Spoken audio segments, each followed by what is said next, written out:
الحمد لله رب العالمين الرحمن الرحيم مالك يوم الدين.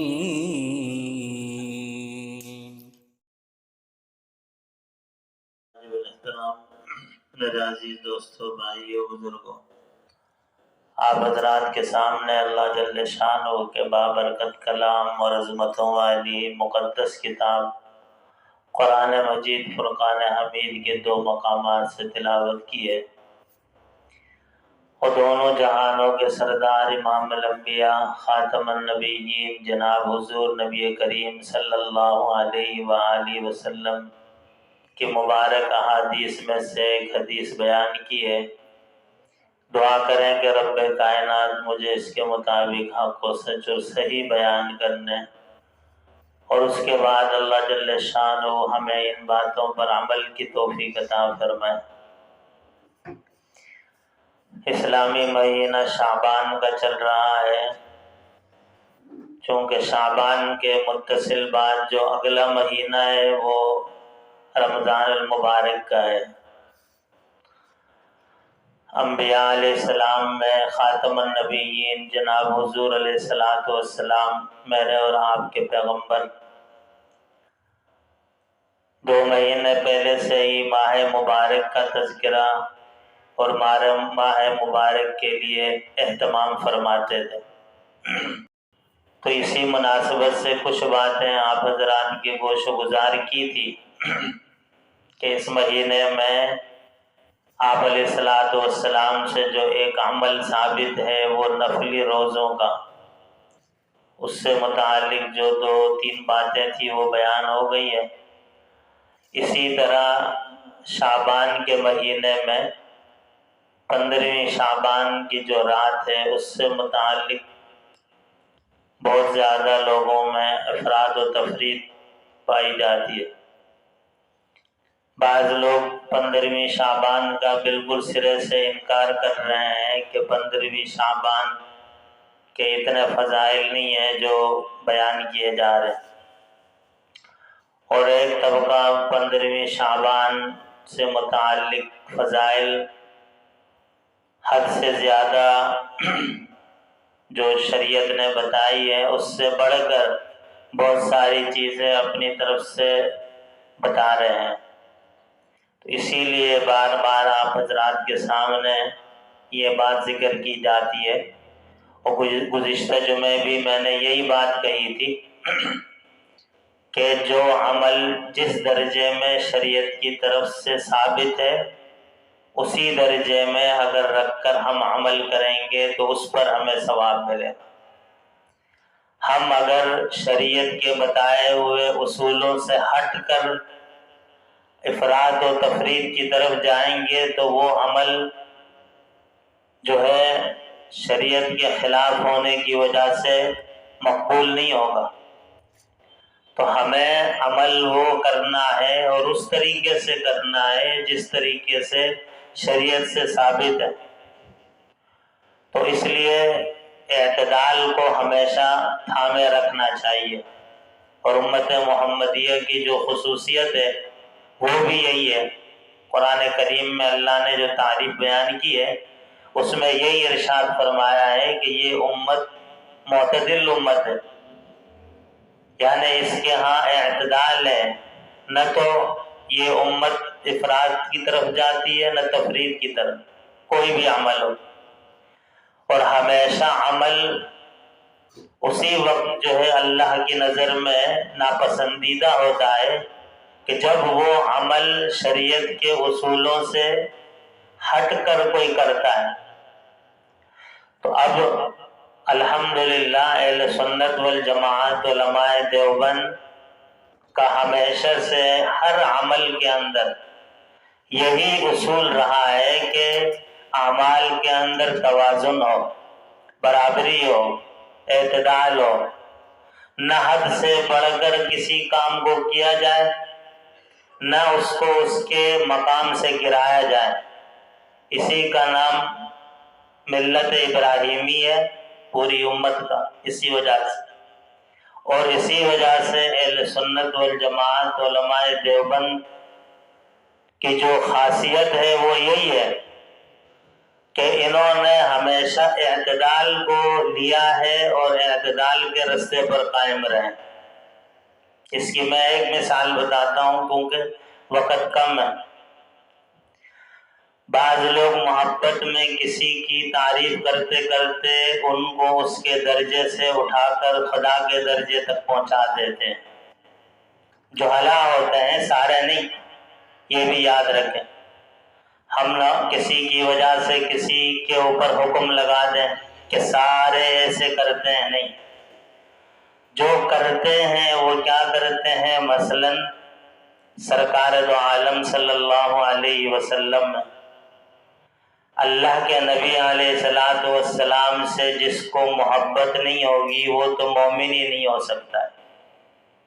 ظاہر ہے حضور علیہ الصلوۃ والسلام سے محبت اور آپ علیہ السلام کی ختم نبوت پر جس کو ذرہ برابر بھی شک ہو اس کا ایمان خود ختم ہو جاتا ہے۔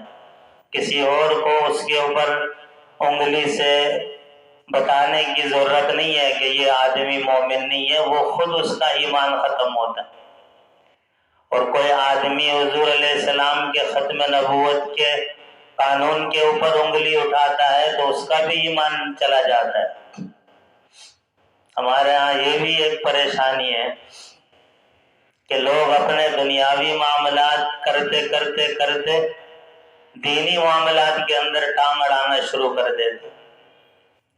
وہ اردو کا ایک محاورہ ہے، گیدڑ کی جب موت آتی ہے تو وہ شہر کی طرف بھاگتا ہے۔ تو میرے ذہن میں یہ بات آ رہی ہے کہ ہمارے جو بڑے لوگ ہیں سرکاری اور دنیا دار طبقہ، ان کی جب بربادی آتی ہے دنیا اور آخرت کی تو وہ حضور علیہ السلام کے ختم نبوت کے قانون سے چھڑنے لگ جاتے ہیں۔ یعنی گیدڑ کی موت آتی ہے تو وہ شہر کی طرف بھاگتا ہے، اور ہمارے لوگوں کی جب دنیا اور آخرت کی بربادی کا وقت آتا ہے تو کچھ ان کو نظر نہیں آتا، سیدھا جا کر سرکار دو عالم صلی اللہ علیہ وسلم کے قانون کے ساتھ چھڑنے لگ جاتا۔ بھائی کس نے کہا ہے؟ کون حکم دے رہا ہے؟ یہ تحقیق ہونی چاہیے۔ اتنے بڑے مناصب کے اوپر لوگ بیٹھے ہوئے ہیں، پوری مسلمان قوم کے بڑے بنے ہوئے ہیں، کوئی چیف جسٹس ہے، کوئی فلاں ہے، کوئی فلاں ہے، کوئی فلاں ہے۔ آج تک کسی نے چیک کیا ہے کہ یہ اتنا بڑا آدمی اس منصب پر بیٹھا ہے مسلمان بھی ہے نہیں ہے؟ اللہ کے نبی کی ختم نبوت کو مانتا بھی ہے یا نہیں؟ کوئی چیک بیلنس نہیں ہے اس میں۔ ہمیشہ یہی ہوتا ہے کہ بربادی آتی ہے تو باقی چیزوں کو چھوڑ کر ان حساس معاملات کو لے کر نعوذ باللہ اپنے پاؤں پر کلہاڑی مار دیتے ہیں، اپنی قبر اپنی آخرت کو خراب کرنے کی کوشش کرتے ہیں۔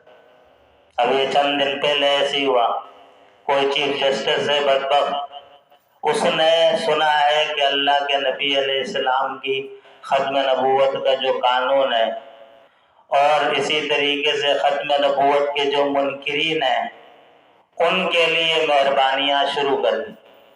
بھائی یہ تو ایسا معاملہ ہے کہ اس میں تو پوری قوم متحد ہے، باقی چیزوں میں اختلاف ہو سکتا ہے کہ دیوبندی، بریلوی، اہل حدیث، فلاں فلاں فلاں بہت ساری چیزوں میں اختلاف کرتے ہیں، کوئی مسئلہ نہیں، لیکن اللہ کے معاملے میں تو کوئی اختلاف نہیں کرتا ہے نا۔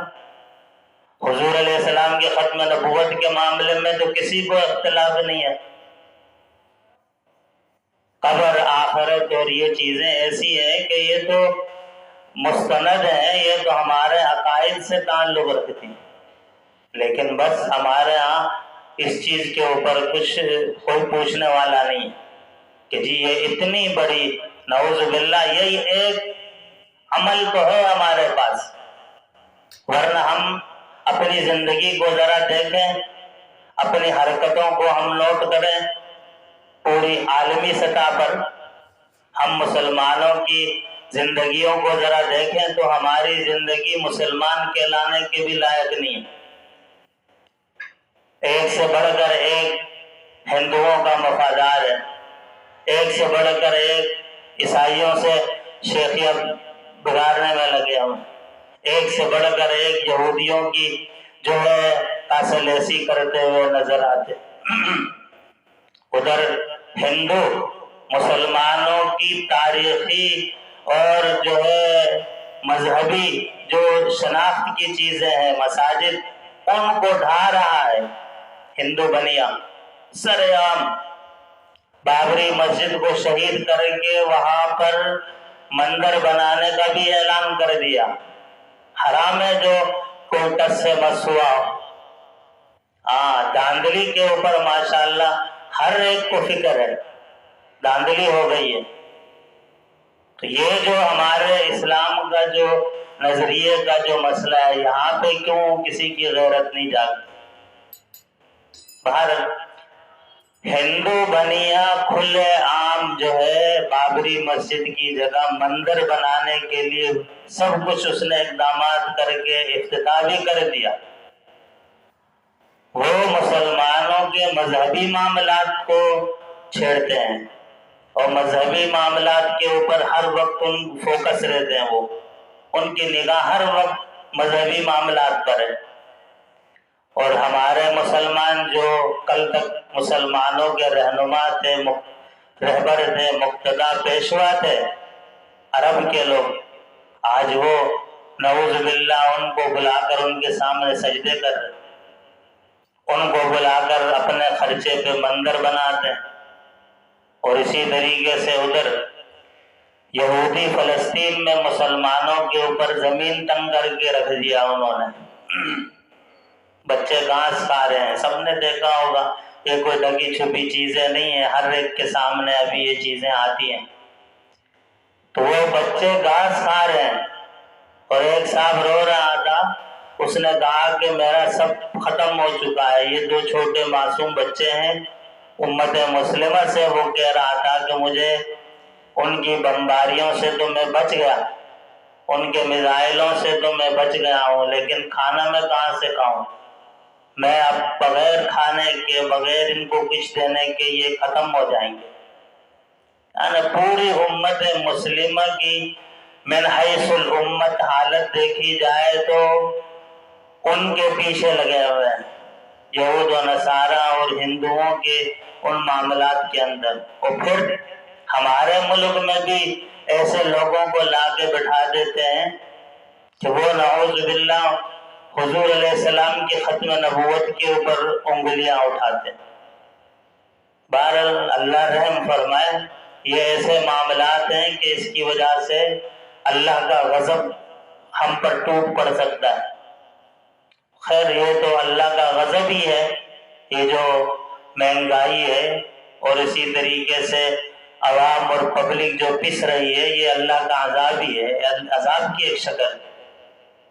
ظاہر ہے جیسے اعمال ہوتے ہیں تو اللہ کے نبی نے فرمایا اعمالکم عمالکم، جیسے تمہارے اعمال ہوں گے ایسے تمہارے اوپر جو ہے حکام مسلط ہوں گے۔ بہرحال میں یہ بتلا رہا تھا کہ یہ امت افراط و تفرید سے پاک ہے، اعتدال والی امت ہے۔ اور پھر اس امت میں ابھی جو میں فی الوقت جو بات بتا رہا تھا 15 شعبان کے حوالے سے، اس میں ایک طبقے نے بالکل انکار کر دیا اور دوسرے طبقے نے بہت زیادہ اس کی فضیلتیں گڑی بنا دی، گڑ کر اپنی طرف سے۔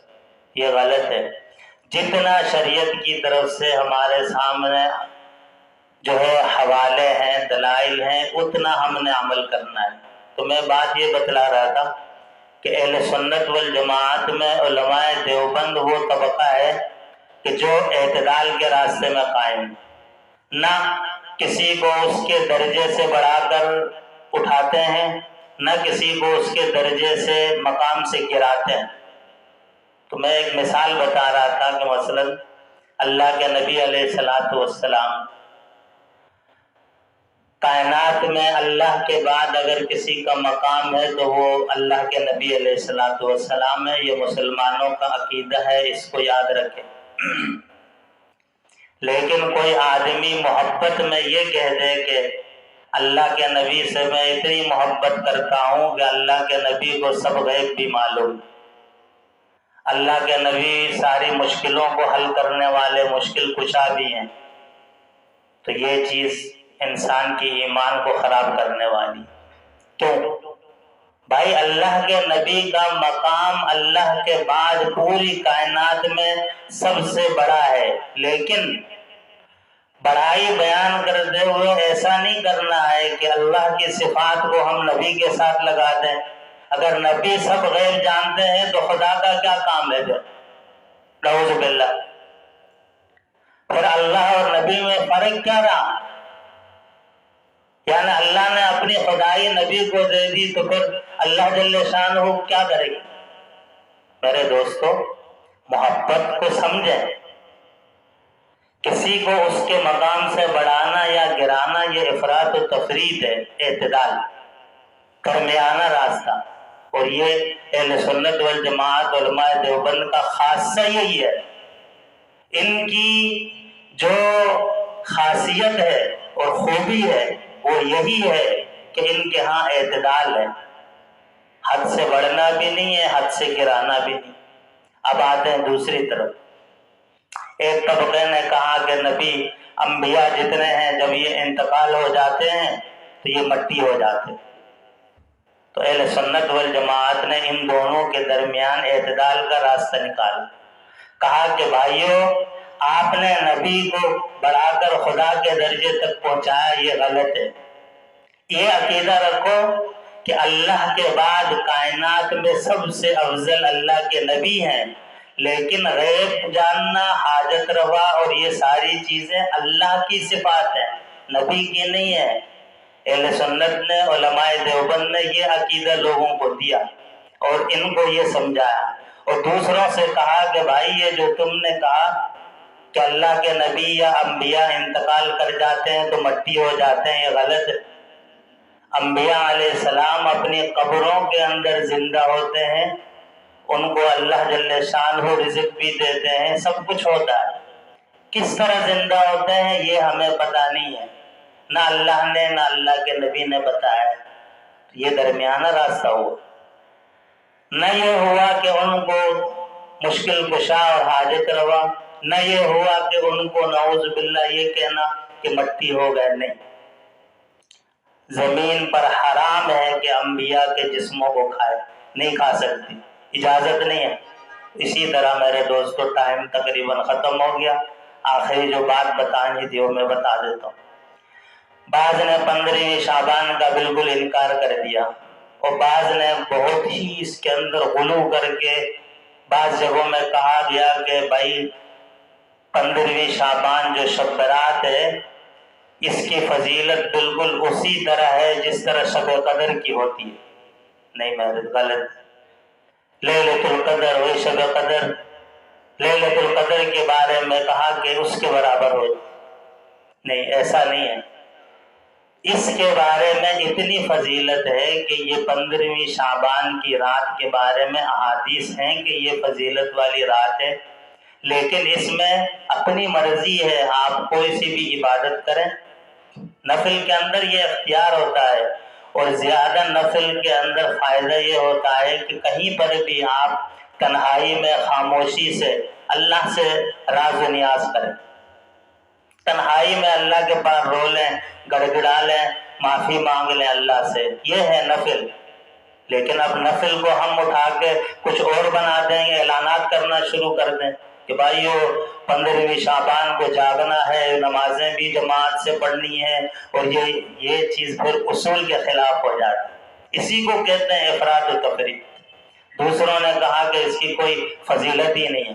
تو اہل سنت والجماعت علماء دیوبند نے امت کو جوڑنے کے لیے ان کے سامنے بالکل درمیانہ راستہ دے دیا کہ بھائی احادیث سے ثابت ہے اس رات کی فضیلت. اس میں کوئی رات کو اللہ کے سامنے روئے، توبہ کرے، گڑ گڑائے تو اللہ اس کو ثواب عطا فرمائیں گے. لیکن مرضی ہے، عبادت کریں نہ کریں، ضروری نہیں سمجھنا ہے۔ اس رات میں اللہ کی طرف سے رحمتیں نازل ہوتی ہیں۔ حدیث بیان کرنی تھی لیکن ٹائم نہیں ہے۔ اللہ کے نبی علیہ السلام نے جو عبادت کر رہے تھے، طویل سجدہ کیا تھا، ایک واقعہ تھا، وہ اس کے لیے ابھی وقت نہیں ہے، بس اتنا بتلا رہا ہوں۔ اس رات میں خود عبادت کریں، گھر والے کریں، مرضی ہے، ثواب ملے گا۔ روزہ کسی بھی دن رکھیں شعبان میں، کوئی دن خاص نہیں ہے۔ 15ویں شعبان کا بعض لوگ روزہ لازم سمجھتے نہیں۔ ایک حدیث ہے، وہ بھی ضعیف ہے، اس لیے پوری امت کا اس پر اتفاق ہے کہ اس دن کا روزہ لازم نہیں ہے۔ اسی طرح 15ویں شعبان کو قبرستان جاتے ہیں، مذاق بنایا ہوا ہے۔ اللہ کے نبی زندگی میں ایک دفعہ گئے تھے، یہاں انہوں نے اس رات کو جو ہے وہ میلے ٹھیلے کا ایک سسٹم بنا دیا۔ تو ہمارے بزرگ کہتے ہیں اگر تمہیں اتنی محبت ہے تو اللہ کے نبی کے زمانے میں جب اللہ کے نبی گئے تھے قبرستان وہاں لائٹیں نہیں لگی ہوئی تھی، تم بھی جاؤ نا، ذرا دکھاؤ، اندھیرے میں جاؤ، چاند کی روشنی میں ذرا قبرستان جا کے آؤ، پتہ چلے گا کتنی سنت سے عمل کرتے ہو۔ لیکن پتہ چلا کہ یہاں مقصد سنت نہیں ہے، یہاں میلے ٹھیلے، کھانا پینا، گپ شپ، ہنسی مذاق، جو عبرت کا کام تھا وہ ہی ختم ہو گیا۔ پورے سال میں کسی دن بھی چلے جائیں، عبرت کے لیے ثواب ملے گا۔ ہاں کوئی اتنا شیدائی ہے سنت کا، یہ فرض کوئی مسئلہ نہیں ہے یار، یہ تو ہوتا رہتا ہے۔ 15ویں شعبان کو قبرستان جانا زیادہ ضروری ہے، گاڑی اتنی ضروری نہیں ہے، سچ بولنا اتنا ضروری نہیں ہے، حقوق ادا کرنا اتنا ضروری نہیں ہے، عورتوں کا پردہ شرعی وہ بھی اللہ معاف کر دے گا، زکوٰۃ وراثت کا حصہ، یہ چیزیں بعد کی ہیں۔ بھائی 15 شعبان کو ضرور جانا ہے، قبرستان ضرور جانا ہے۔ یعنی جس چیز کا اتنا ثبوت نہیں ہے اس کے اوپر ڈٹے ہوئے، جو فرائض ہے اس کی کوئی پوچھ نہیں ہے۔ تو میرے دوستو، جتنا شریعت نے ہمیں کہا اتنا ہم کریں، عبادت کوئی کرے گا ثواب ملے گا۔ قبرستان جانا کوئی ضروری نہیں ہے، اور خاص طور پر اب جبکہ یہ چیز اتنی بدعات کا مجموعہ بن گئی ہے۔ میرے دوستو، ہمارا کام بتانا ہے، کسی کے اوپر لازم کرنا، جبر کرنا نہیں ہے۔ ہم صرف اس لیے بات کو صاف اور واضح بتاتے ہیں کہ یہ جو جگہ ہے، ایک تو یہاں کے جو مانیٹرنگ کرنے والے ہوتے ہیں نا دنیا کے، 2 مانیٹرنگ کرنے والے یہاں بھی بیٹھے ہیں، یہ بھی سب ریکارڈ کر رہے ہیں کہ یہ مولوی صاحب لوگوں کو بات صاف بتاتے ہیں یا ذرا سا گھما پھرا کے لوگوں کو کنفیوز کر دیتے۔ نہیں بھائی، الحمدللہ کبھی کنفیوز نہیں کیا، نہ لگی لگتی رکھی، صاف بتایا ہے کہ یہ چیز شریعت ہے، عمل کرو، بدعات ہیں بچو۔ دوست، رشتہ دار، خاندان، قبیلہ، کنبہ، بزرگ بڑے کیا کرتے تھے وہ نہیں دیکھنا ہے، اللہ کے رسول، قرآن، شریعت، صحابہ، بزرگان دین نے کیا بتایا ہے وہ کرنا ہے۔ تو یہ 15ویں شعبان میں عبادت بھی ہے، اور یہ رمضان کی تیاری کا اصل میں دیکھا جائے تو دن ہے۔ اللہ جل شانہ ہمیں شریعت کے بتائے ہوئے اصولوں کے مطابق ہر عمل کرنے کی توفیق عطا فرمائے۔ وآخر دعوانا الحمدللہ۔